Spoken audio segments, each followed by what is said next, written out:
கூவம் ஆற்றில் வெள்ளப்பெருக்கு காரணமாக நுளம்பூர் மதுரவாயல் இடையே முக்கிய சாலை துண்டிக்கப்பட்டுள்ளது. பெஞ்சல் புயல் காரணமாக வெளுத்து வாங்கி வரும் கனமழையால் சென்னை கூவம் ஆற்றில் வெள்ளம் பெருக்கெடுத்து ஓடுகிறது. இதனால் சென்னை மதுரவாயலில் இருந்து நுளம்பூர் செல்லக்கூடிய பாலம் வெள்ள நீரில் மூழ்கியது. இதனால் போலீசார் பகுதியை வாகன ஓட்டிகள் கடக்காத வண்ணம் தடுப்புகள் அமைத்துள்ளனர். மேலும் அவ்வழியாக வாகனங்கள் செல்ல தடை விதிக்கப்பட்டுள்ளது.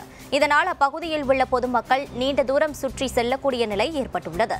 கடந்த ஆண்டுகளில் ஆபத்தை உணராமல் இந்த பாலத்தை கடக்க முயன்றபோது நீரில் அடித்துச் சென்று பலர் உயிரிழந்ததால் இப்பகுதியில் தற்போது போக்குவரத்துக்கு தடை விதிக்கப்பட்டுள்ளது.